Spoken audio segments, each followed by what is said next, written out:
ਸ੍ਰੀ ਅਕਾਲ ਦੋਸਤੋ, ਪਿੰਡਾਂ ਵਾਲੇ ਨਿਵੇਸ਼ਕ YouTube ਚੈਨਲ ਤੇ ਤੁਹਾਡਾ ਸਵਾਗਤ ਹੈ। ਉਮੀਦ ਹੈ ਵੀ ਤੁਸੀਂ ਸਾਰੇ ਠੀਕ ਠਾਕ ਹੋਵੋਗੇ। ਹਾਂਜੀ ਦੋਸਤੋ, ਅੱਜ ਦੀ ਜਿਹੜੀ ਵੀਡੀਓ ਆਪਾਂ ਤੁਹਾਨੂੰ ਜਿਹੜੀ ਜਾਣਕਾਰੀ ਦੇਣ ਜਾ ਰਹੇ ਹਾਂ ਉਹ ਹੈਗੀ ਮਤਲਬ ਕਿ RBI ਨੇ ਜਿਹੜੇ ਹੁਣ ਰੈਪੋ ਰੇਟ ਘੱਟ ਕੀਤੇ ਆ, ਜਿਹਦਾ ਕੱਲ ਹੀ ਮਤਲਬ ਕਿ ਐਲਾਨ ਹੋਇਆ 9 ਅਪ੍ਰੈਲ ਨੂੰ। ਤਾਂ ਉਹਦੇ ਬਾਰੇ ਆਪਾਂ ਤੁਹਾਨੂੰ ਜਾਣਕਾਰੀ ਦੇਵਾਂਗੇ। ਦੋਸਤੋ, ਜਿਹੜੀ RBI ਦੀ ਮੋਨੀਟਰੀ ਪਾਲਿਸੀ ਕਮੇਟੀ ਸੀ, ਮੋਨੀਟਰੀ ਪਾਲਿਸੀ ਕਮੇਟੀ ਦੀ ਮੀਟਿੰਗ ਆ ਜਿਹੜੀ 6 ਅਪ੍ਰੈਲ ਤੋਂ ਲੈ ਕੇ 9 ਅਪ੍ਰੈਲ ਤੱਕ ਚੱਲੀ। ਉਸ ਦੇ ਵਿੱਚ ਕੀ ਉਹਨਾਂ ਨੇ ਫੈਸਲੇ ਲਿੱਤੇ, ਕੀ ਡਿਸੀਜਨ ਲਿੱਤੇ, ਉਹਦੇ ਬਾਰੇ RBI ਗਵਰਨਰ ਸੰਜੇ ਮਲਹੋਤਰਾ ਨੇ ਕੱਲ ਜਨਤਕ ਹੋ ਕੇ ਸਾਰੀ ਜਾਣਕਾਰੀ ਜਿਹੜੀ ਦਿੱਤੀ, ਉਹਦੇ ਬਾਰੇ ਆਪਾਂ ਤੁਹਾਨੂੰ ਵਿਸਤਾਰ ਦੇ ਵਿੱਚ ਸਮਝਾਵਾਂਗੇ। ਹਾਂਜੀ ਦੋਸਤੋ, ਜਿਹੜੀ RBI ਦੀ ਕੱਲ ਮਤਲਬ ਕਿ ਮੀਟਿੰਗ ਤੋਂ ਬਾਅਦ ਜਿਹੜਾ ਡਿਸੀਜਨ ਆਇਆ, ਉਹਦੇ ਵਿੱਚ ਉਹਨਾਂ ਨੇ ਰੈਪੋ ਰੇਟ ਆ ਜਿਹੜੇ ਉਹ 0.25% ਘੱਟ ਕਰ ਦਿੱਤੇ ਨੇ। ਹੁਣ ਦੋਸਤੋ, ਜੇਕਰ ਤੁਸੀਂ ਰੈਪੋ ਰੇਟ ਬਾਰੇ ਜਾਂ RBI ਦੀ ਮੋਨੀਟਰੀ ਪਾਲਿਸੀ ਬਾਰੇ ਆਪਾਂ ਇਸ ਤੋਂ ਪਹਿਲਾਂ ਦੋ ਵੀਡੀਓ ਬਣਾ ਚੁੱਕੇ ਹਾਂ, ਇੱਕ ਰੈਪੋ ਰੇਟ ਦੇ ਉੱਪਰ, ਇੱਕ RBI ਦੀ ਮੋਨੀਟਰੀ ਪਾਲਿਸੀ ਦੇ ਉੱਪਰ। ਤਾਂ ਉਹ ਦੋਨੋਂ ਵੀਡੀਓ ਦਾ ਲਿੰਕ ਆਪਾਂ ਡਿਸਕ੍ਰਿਪਸ਼ਨ ਦੇ ਵਿੱਚ ਦੇ ਦੇਵਾਂਗੇ, ਤੁਸੀਂ ਉੱਥੋਂ ਜਾ ਕੇ ਉਹ ਵੀਡੀਓ ਦੇਖ ਸਕਦੇ ਹੋ। ਤਾਂ ਤੁਹਾਨੂੰ ਪੂਰੀ ਕਹਾਣੀ ਸਮਝ ਆ ਜਾਊਗੀ ਵੀ RBI ਦੀ ਮੋਨੀਟਰੀ ਪਾਲਿਸੀ ਦੇ ਵਿੱਚ ਕੀ ਹੁੰਦਾ ਗਾ, ਕਿਵੇਂ ਹੁੰਦੀ ਆ, ਕੌਣ ਇਹਦੇ ਵਿੱਚ ਮੈਂਬਰ ਹੁੰਦੇ ਆ ਤੇ ਕਿਵੇਂ ਡਿਸੀਜਨ ਲਿੱਤੇ ਜਾਂਦੇ ਆ। ਤੇ ਉਸ ਤੋਂ ਬਾਅਦ ਦੂਸਰਾ ਜਿਹੜਾ ਮਤਲਬ ਕਿ RBI ਦਾ ਜਿਹੜਾ ਰੈਪੋ ਰੇਟ ਨੇ, ਰਿਵਰਸ ਰੈਪੋ ਰੇਟ ਆ, ਉਹਨਾਂ ਨੂੰ RBI ਚੇਂਜ ਕਰਕੇ ਕਿਵੇਂ ਮਹਿੰਗਾਈ ਨੂੰ ਆਪਣੇ ਕੰਟਰੋਲ ਦੇ ਵਿੱਚ ਕਰਦੀ ਆ। ਤਾਂ ਉਹਦੀ ਆਪਾਂ ਜਾਣਕਾਰੀ ਉਹ ਦੋਨੋਂ ਵੀਡੀਓ ਦੇ ਵਿੱਚ ਦਿੱਤੀ ਹੋਈ ਆ। ਡਿਸਕ੍ਰਿਪਸ਼ਨ ਦੇ ਵਿੱਚ ਜਾ ਕੇ ਤੁਸੀਂ ਉਹਦੇ ਮਤਲਬ ਕਿ ਉਹ ਵੀਡੀਓ ਆਪਣੀ ਦੇਖ ਸਕਦੇ ਹੋ। ਹਾਂਜੀ ਦੋਸਤੋ, ਜਿਹੜਾ RBI ਨੇ ਇਹ ਰੈਪੋ ਰੇਟ ਮਤਲਬ ਕਿ ਚੇਂਜ ਕੀਤੇ ਆ, ਇਹ ਦੂਸਰੀ ਵਾਰ ਹੋਇਆਗਾ। ਪਹਿਲਾਂ ਫਰਵਰੀ ਦੇ ਵਿੱਚ ਜਦੋਂ ਇਹਨਾਂ ਦੀ RBI ਦੀ ਮੋਨੀਟਰੀ ਪਾਲਿਸੀ ਕਮੇਟੀ ਦੀ ਮੀਟਿੰਗ ਹੋਈ ਸੀ, ਤਾਂ ਉਸ ਵਿੱਚ ਵੀ ਇਹਨਾਂ ਨੇ ਉਸ ਵਿੱਚ 0.25% ਘੱਟ ਕੀਤਾ ਸੀ, ਜਦੋਂ ਕਿ ਉਹ ਰਹਿ ਗਿਆ ਸੀਗਾ ਜਿਹੜਾ ਰੈਪੋ ਰੇਟ 6.25%।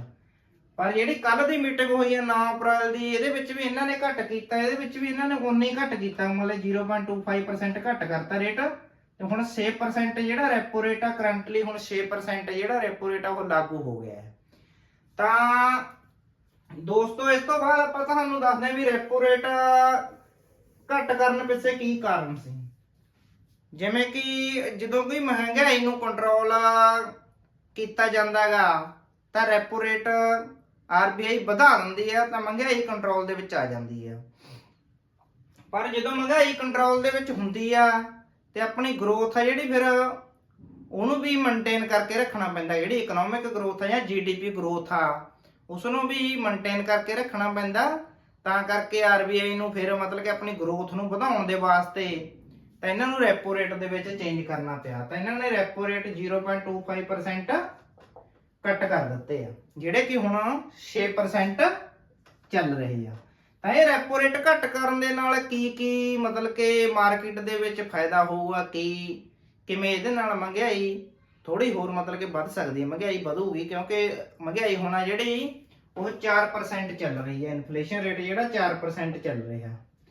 ਪਰ ਗਵਰਨਮੈਂਟ ਨੇ ਜਦੋਂ ਇਹ ਮਤਲਬ ਕਿ ਚੇਂਜ ਕੀਤਾ ਤਾਂ ਇਹਦੇ ਨਾਲ ਕੀ ਫਰਕ ਪਊਗਾ। ਤਾਂ ਦੋਸਤੋ, ਇਸ ਦੇ ਨਾਲ ਜਿੰਨੇ ਵੀ ਹੋਮ ਲੋਨ ਨੇ, ਜਿਹੜੇ ਵੀ ਹੋਮ ਲੋਨ ਆ ਜਾਂ ਫਿਰ ਜਿਹੜੇ ਪਰਸਨਲ ਲੋਨ ਨੇ, ਉਹਨਾਂ ਦੇ ਉੱਤੇ ਫਰਕ ਪਊਗਾ। ਪਰਸਨਲ ਲੋਨ ਤੇ ਹੋਮ ਲੋਨ ਆ ਜਿਹੜੇ 0.25% ਉਹਨਾਂ ਦਾ ਇੰਟਰਸਟ ਰੇਟ ਘੱਟ ਹੋ ਜਾਊਗਾ। ਤਾਂ ਇਸ ਦੇ ਨਾਲ ਮਾਰਕੀਟ ਦੇ ਵਿੱਚ ਹੋਰ ਪੈਸਾ ਜਾਊਗਾ ਤੇ ਜਿਸ ਦੇ ਨਾਲ ਲੋਕਾਂ ਦੀ ਪਰਚੇਜਿੰਗ ਪਾਵਰ ਹੈ ਜਿਹੜੀ ਉਹ ਵਧੂਗੀ। ਤਾਂ ਇਕਨੋਮਿਕ ਮਤਲਬ ਕਿ ਆਪਣੀ GDP ਗਰੋਥ ਵੀ ਇਹਦੇ ਨਾਲ ਹੋਰ ਵਧੂਗੀ। ਤਾਂ ਇਸੇ ਕਰਕੇ ਇਹ RBI ਨੇ ਮਤਲਬ ਕਿ ਡਿਸੀਜਨ ਲਿੱਤਾਗਾ, ਕਿਉਂਕਿ ਜਦੋਂ RBI ਰੈਪੋ ਰੇਟ ਘੱਟ ਕਰਦੀ ਹੈ ਤਾਂ ਬੈਂਕਾਂ ਨੂੰ ਲੋਨ ਸਸਤੇ ਮਿਲਦੇ ਆ, ਤੇ ਫਿਰ ਗਾਹਾਂ ਬੈਂਕਾਂ ਲੋਨ ਕਸਟਮਰ ਨੂੰ ਵੀ ਸਸਤੇ ਦਿੰਦੀਆਂ ਨੇ, ਤੇ ਕਸਟਮਰ ਅੱਗੇ ਜਾ ਕੇ ਫਿਰ ਪ੍ਰਾਪਰਟੀ ਖਰੀਦਦੇ ਆ ਜਾਂ ਕੁਝ ਹੋਰ ਮਤਲਬ ਕਿ ਪਰਸਨਲ ਲੋਨ ਲੈ ਕੇ ਕੋਈ ਕੁਝ ਖਰੀਦਦਾ, ਕੋਈ ਕੁਝ ਖਰੀਦਦਾ।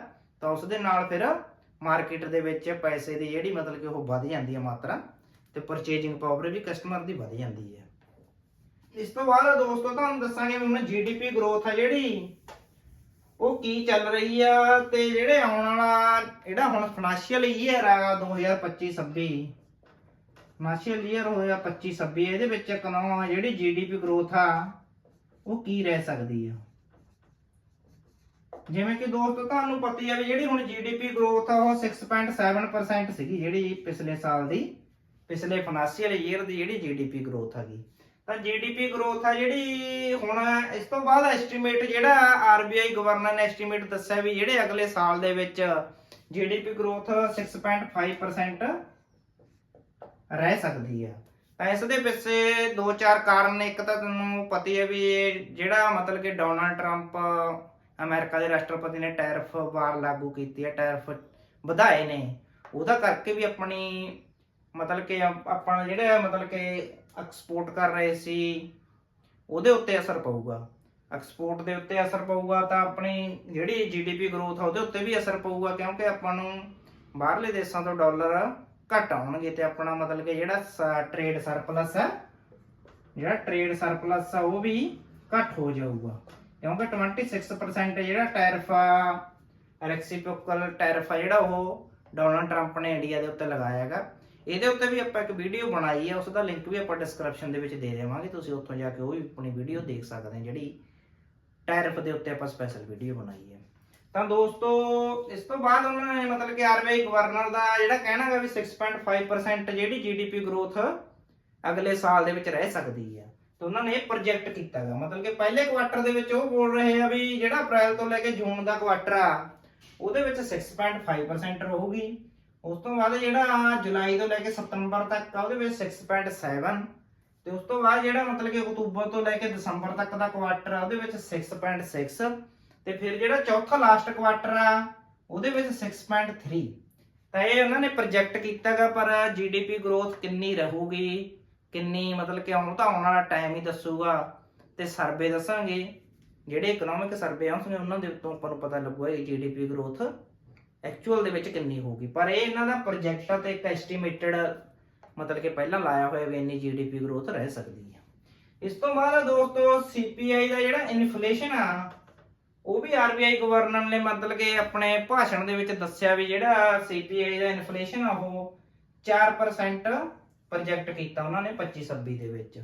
ਤੇ ਜਿਹੜਾ ਹੁਣ ਸੀਪੀਆਈ ਇਨਫਲੇਸ਼ਨ ਮਤਲਬ ਕਿ ਚੱਲ ਰਿਹਾ ਸੀ ਮਾਰਚ ਤੱਕ ਉਹ 4.2% ਚੱਲ ਰਿਹਾ। ਜਿਹੜੀ ਸੀਪੀਆਈ ਇਨਫਲੇਸ਼ਨ ਰੇਟ ਸੀਗਾ ਇਹਦਾ ਫਰਵਰੀ ਦੇ ਵਿੱਚ ਆਇਆ ਸੀ ਇਹ, ਤਾਂ 4.2% ਚੱਲ ਰਿਹਾ ਸੀ। ਤੇ ਉਸ ਤੋਂ ਬਾਅਦ ਇਹਨਾਂ ਨੇ ਮਤਲਬ ਕਿ ਕੁਆਟਰ ਵਾਈਜ਼ ਜਿਹੜਾ ਇਹ ਕੀਤਾਗਾ, ਪਹਿਲੇ ਕੁਆਟਰ ਦੇ ਵਿੱਚ ਕਹਿੰਦੇ 3.6% ਰਹੂਗੀ ਇਨਫਲੇਸ਼ਨ ਹੁੰਦੀ ਹੈ ਮਹਿੰਗਾਈ ਦੀ ਦਰ, ਔਰ ਉਸ ਤੋਂ ਬਾਅਦ ਫਿਰ ਜਿਹੜਾ ਦੂਸਰਾ ਕੁਆਟਰ ਉਹਦੇ ਵਿੱਚ 3.9, ਤੀਸਰੇ ਦੇ ਵਿੱਚ 3.8 ਤੇ ਚੌਥੇ ਦੇ ਵਿੱਚ 4.2। ਤਾਂ ਇਹਨਾਂ ਨੇ ਅਨੁਮਾਨ ਲਗਾਇਆ ਤੇ ਟੋਟਲ ਐਵਰੇਜ ਕਹਿੰਦੇ ਇਹ 4% ਤੱਕ ਮਹਿੰਗਾਈ ਦੀ ਦਰ ਰਹਿ ਸਕਦੀ ਹੈ। ਪਰ ਮਹਿੰਗਾਈ ਕਿੰਨੀ ਵਧੂਗੀ ਕਿੰਨੀ ਘਟੂਗੀ ਐਕਚੁਅਲ ਦੇ ਵਿੱਚ ਕੀ ਹੋਊਗਾ ਉਹ ਤਾਂ ਆਉਣ ਵਾਲੇ ਸੀਪੀਆਈ ਦੇ ਜਿਹੜੇ ਅੰਕੜੇ ਨੇ ਇਨਫਲੇਸ਼ਨ ਰੇਟ ਦੇ ਉਹੀ ਆਪਾਂ ਨੂੰ ਦੱਸਣਗੇ। ਆਰਬੀਆਈ ਨੇ ਇੱਕ ਹੋਰ ਡਿਸੀਜਨ ਦੋਸਤੋ ਜਿਹੜਾ ਮਤਲਬ ਕਿ ਜਨਵਰੀ ਤੋਂ ਲੈਣਾ ਸਟਾਰਟ ਕੀਤਾ, ਤੇ ਆਰਬੀਆਈ ਨੇ ਦੇਖਿਆ ਵੀ ਜਿਹੜੀ ਕੈਸ਼ ਦੀ ਲਿਕੁਇਡਿਟੀ ਆ ਉਹ ਮਤਲਬ ਕਿ ਮਾਰਕੀਟ ਦੇ ਵਿੱਚ ਬਹੁਤ ਘੱਟ ਆ ਗਈ। ਤਾਂ ਉਸ ਨੂੰ ਵਧਾਉਣ ਵਾਸਤੇ ਆਰਬੀਆਈ ਨੇ ਓਪਨ ਮਾਰਕੀਟ ਆਪਰੇਸ਼ਨ, ਜਿਹਨੂੰ ਆਪਾਂ OMO ਕਹਿੰਦੇ ਆ, ਓਪਨ ਮਾਰਕੀਟ ਆਪਰੇਸ਼ਨ, ਉਹਦੇ ਰਾਹੀਂ ਮਾਰਕੀਟ ਦੇ ਵਿੱਚ ਪੈਸਾ ਭੇਜਿਆ। ਤਾਂ ਇਹ ਮਾਰਕੀਟ ਦੇ ਵਿੱਚ ਪੈਸਾ ਭੇਜਣ ਦਾ ਕੀ ਕਾਰਨ ਹੁੰਦਾ, ਜਦੋਂ ਮਾਰਕੀਟ ਦੇ ਵਿੱਚ ਕੈਸ਼ ਦੀ ਲਿਕੁਇਡਿਟੀ ਘੱਟ ਹੋ ਜਾਂਦੀ ਆ ਤਾਂ ਉਸ ਨੂੰ ਵਧਾਉਣ ਦੇ ਵਾਸਤੇ ਆਰਬੀਆਈ ਹੋਰ ਨਵੀਂ ਕਰੰਸੀ ਮਤਲਬ ਕਿ ਬੈਂਕਾਂ ਨੂੰ ਇਸ਼ੂ ਕਰਦੀ ਆ ਜਾਂ ਬੈਂਕਾਂ ਨੂੰ ਕਰੰਸੀ ਦਿੰਦੀ ਆ, ਤੇ ਉਹਨਾਂ ਤੋਂ ਗਵਰਨਮੈਂਟ ਸਿਕਿਉਰਿਟੀ ਜਿਹੜੀ ਬੈਂਕਾਂ ਦੇ ਕੋਲ ਕੋਈ ਗਵਰਨਮੈਂਟ ਬੌਂਡ ਜਾਂ ਕੋਈ ਹੋਰ ਵੀ ਗਵਰਨਮੈਂਟ ਕੋਈ ਵੀ ਸਿਕਿਉਰਿਟੀ ਆ ਉਹ ਉਹਨਾਂ ਤੋਂ ਮਤਲਬ ਕਿ ਆਪ ਖਰੀਦ ਲੈਂਦੀ ਆ। ਗਵਰਨਮੈਂਟ ਸਿਕਿਉਰਿਟੀ ਕੋਈ ਬੌਂਡਸ ਹੋ ਗਏ ਗਵਰਨਮੈਂਟ ਜਾਂ ਕੁਝ ਵੀ ਹੋ ਗਿਆ ਤਾਂ ਉਹ ਮਤਲਬ ਕਿ ਗਵਰਨਮੈਂਟ ਪੇਪਰ ਬੈਂਕਾਂ ਤੋਂ ਲੈ ਲੈਂਦੀ ਹੈ ਤੇ ਬੈਂਕਾਂ ਨੂੰ ਪੈਸਾ ਦੇ ਦਿੰਦੀ ਆ। ਤਾਂ ਇਸ ਦੇ ਨਾਲ ਕੀ ਹੁੰਦਾ, ਇਸ ਦੇ ਨਾਲ ਵੀ ਮਤਲਬ ਕਿ ਮਾਰਕੀਟ ਦੇ ਵਿੱਚ ਪੈਸਾ ਜਾਂਦਾਗਾ ਤੇ ਆਪਣੀ ਜੀਡੀਪੀ ਗਰੋਥ ਆ ਜਿਹੜੀ ਥੋੜੀ ਵੱਧਦੀ ਆ। ਬੈਂਕਾਂ ਕੋਲੇ ਪੈਸਾ ਹੋਊਗਾ ਤਾਂ ਬੈਂਕਾਂ ਫਿਰ ਲੋਨ ਦੇਣੇ ਸਟਾਰਟ ਕਰਨਗੀਆਂ ਤੇ ਹੋਰ ਮਤਲਬ ਕਿ ਬਹੁਤ ਸਾਰੀਆਂ ਫੈਸਿਲਿਟੀ ਪ੍ਰੋਵਾਈਡ ਕਰਨੀਆਂ ਕਸਟਮਰ ਨੂੰ, ਜਿਸ ਦੇ ਨਾਲ ਮਾਰਕੀਟ ਦੇ ਵਿੱਚ ਪੈਸੇ ਦੀ ਲਿਕੁਇਡਿਟੀ ਵੱਧ ਜਾਊਗੀ। ਤਾਂ ਇਸ ਦੇ ਵਿੱਚ ਜਨਵਰੀ ਤੋਂ ਮਤਲਬ ਕਿ ਆਰਬੀਆਈ ਨੇ ਕੀ ਕੀਤਾ ਉਹਦੇ ਬਾਰੇ ਆਪਾਂ ਤੁਹਾਨੂੰ ਜਾਣਕਾਰੀ ਦਿੰਦਾਂਗੇ। ਤੇ ਇਸ ਦੇ ਵਿੱਚ ਜਨਵਰੀ ਤੋਂ ਲੈ ਕੇ ਮਾਰਚ ਤੱਕ ਜਿਹੜਾ 3.3 ਲੱਖ ਕਰੋੜ ਰੁਪਇਆ ਦਾ ਕੈਸ਼ ਆ ਜਿਹੜਾ ਲਿਕੁਇਡਿਟੀ ਆ ਉਹ ਮਾਰਕੀਟ ਦੇ ਵਿੱਚ ਆਰਬੀਆਈ ਨੇ ਵਧਾਈ। ਤੇ ਜਿਹੜਾ ਅਪ੍ਰੈਲ ਦੇ ਵਿੱਚ ਆ, ਅਪ੍ਰੈਲ ਦੇ ਵਿੱਚ ਹੁਣ 80,000 ਕਰੋੜ ਰੁਪਇਆ ਜਿਹੜਾ ਮਾਰਕੀਟ ਦੇ ਵਿੱਚ ਆਰਬੀਆਈ ਲਿਕੁਇਡਿਟੀ ਮਤਲਬ ਕਿ ਗਵਰਨਮੈਂਟ ਬੌਂਡ ਜਾਂ ਸਿਕਿਉਰਿਟੀ ਖਰੀਦਣ ਜਾ ਰਹੀ ਹੈ ਬੈਂਕਾਂ ਤੋਂ, ਤੇ ਲਿਕੁਇਡਿਟੀ ਵਧਾ ਰਹੀ ਹੈ। ਤਾਂ ਇਸ ਦੇ ਵਿੱਚ ਕੀ ਹੁੰਦਾ, ਜਨਵਰੀ ਫਰਵਰੀ ਦੇ ਵਿੱਚ ਆਰਬੀਆਈ ਨੇ 60,000 ਦੀਆਂ 3 ਕਿਸ਼ਤਾਂ ਮਤਲਬ ਕਿ ਦਿੱਤੀਆਂ, ਜਿਹਦੇ ਵਿੱਚ 1,80,000 ਕਰੋੜ ਰੁਪਇਆ, ਤੇ ਫਰਵਰੀ ਦੇ ਵਿੱਚ 20,000 ਕਰੋੜ ਦੀਆਂ 3 ਕਿਸ਼ਤਾਂ 60,000 ਕਰੋੜ ਰੁਪਇਆ ਇਹ ਮਾਰਕੀਟ ਦੇ ਵਿੱਚ ਮਤਲਬ ਕਿ ਮਾਰਕੀਟ ਦੇ ਵਿੱਚ ਭੇਜਿਆ। ਉਸ ਤੋਂ ਬਾਅਦ ਮਾਰਚ ਦੇ ਵਿੱਚ 1 ਲੱਖ ਕਰੋੜ ਰੁਪਇਆ ਆਰਬੀਆਈ ਨੇ ਲਿਕੁਇਡਿਟੀ ਦੀ ਫਾਰਮ ਦੇ ਵਿੱਚ ਮਾਰਕੀਟ ਦੇ ਵਿੱਚ ਦਿੱਤਾ, ਜਿਹਦੀਆਂ 50,000 ਕਰੋੜ ਦੀਆਂ 2 ਕਿਸ਼ਤਾਂ ਦੇ ਰਾਹੀਂ ਦਿੱਤਾ, ਮਤਲਬ ਕਿ ਬੈਂਕਾਂ ਤੋਂ ਸਿਕਿਉਰਿਟੀ ਇਹ ਪਰਚੇਜ ਕੀਤੀ।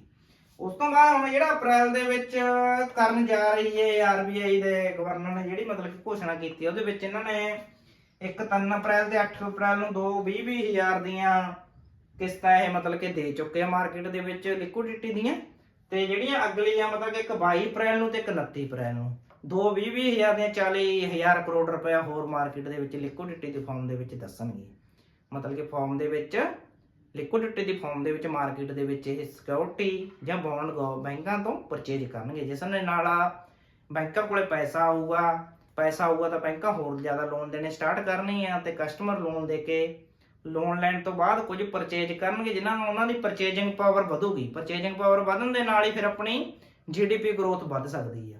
ਤਾਂ ਇਹ ਮਾਰਕੀਟ ਨੂੰ ਮਤਲਬ ਕਿ ਕੰਟਰੋਲ ਕਰਨ ਵਾਸਤੇ ਆਰਬੀਆਈ ਇਸ ਤਰ੍ਹਾਂ ਆਪਣੀ ਪਾਲਿਸੀ ਲਿਆਉਂਦੀ ਰਹਿੰਦੀ ਆ, ਤੇ ਇਹਨਾਂ ਦੀ ਮਤਲਬ ਕਿ ਜਿਹੜੀ ਇਸ ਸਾਲ ਦੀ ਸੀ 2025-26 ਦੀ ਇਹ ਜਿਹੜੀ ਫਸਟ ਮੀਟਿੰਗ ਸੀਗੀ ਮੋਨਿਟਰੀ ਪਾਲਿਸੀ ਕਮੇਟੀ ਦੀ ਫਸਟ ਮੀਟਿੰਗ ਸੀ, ਤੇ ਇਹਨਾਂ ਨੇ ਸਾਲ ਦੇ ਵਿੱਚ 6 ਮੀਟਿੰਗਾਂ ਹੁੰਦੀਆਂ ਨੇ, 2 ਮਹੀਨਿਆਂ ਬਾਅਦ ਇਹ ਮੀਟਿੰਗ ਕਰਦੇ ਨੇ। ਤਾਂ ਦੇਖਦੇ ਆ ਫਿਰ ਅਗਲੀ ਮਤਲਬ ਕਿ ਮੀਟਿੰਗ ਦੇ ਵਿੱਚ ਆਰਬੀਆਈ ਕੀ ਡਿਸੀਜਨ ਲੈਂਦੀ ਆ ਦੇਸ਼ ਦੀ ਗਰੋਥ ਨੂੰ ਲੈ ਕੇ। ਤਾਂ ਦੋਸਤੋ ਉਮੀਦ ਹੈ ਵੀ ਤੁਹਾਨੂੰ ਜਿਹੜੀ ਆ ਮਤਲਬ ਕਿ ਇਹ ਰੈਪੋ ਰੇਟ ਦੇ ਵਿੱਚ ਥੋੜੀ ਚੇਂਜਸ ਕੀਤੀ ਹੈ ਆਰਬੀਆਈ ਨੇ, ਇਹਦੇ ਬਾਰੇ ਪੂਰੀ ਜਾਣਕਾਰੀ ਤੁਹਾਨੂੰ ਮਤਲਬ ਕਿ ਸਮਝ ਆ ਗਈ ਹੋਣੀ ਆ। ਤੇ ਆਪਣੇ ਚੈਨਲ ਨੂੰ ਤੁਸੀਂ ਸਬਸਕ੍ਰਾਈਬ ਕਰ ਲਓ, ਤੇ ਬੈਲ ਆਈਕਨ ਦਾ ਜਿਹੜਾ ਬਟਨ ਆ ਉਹਨੂੰ ਔਨ ਰੱਖੋ, ਨੋਟੀਫਿਕੇਸ਼ਨ ਔਨ ਰੱਖੋ, ਤਾਂ ਜੋ ਤੁਹਾਨੂੰ ਆਉਣ ਵਾਲੀਆਂ ਵੀਡੀਓ ਦੀ ਨੋਟੀਫਿਕੇਸ਼ਨ ਮਿਲਦੀਆਂ ਰਹਿਣ। ਤਾਂ ਸਾਰੇ ਦੋਸਤਾਂ ਦਾ ਵੀਡੀਓ ਧਿਆਨ ਦੇ ਨਾਲ ਦੇਖਣ ਦੇ ਲਈ ਧੰਨਵਾਦ। ਤਾਂ ਦੋਸਤੋ ਆਪਾਂ ਮਿਲਦੇ ਹਾਂ ਅਗਲੀ ਵੀਡੀਓ ਦੇ ਵਿੱਚ। ਸਤਿ ਸ੍ਰੀ ਅਕਾਲ ਦੋਸਤੋ।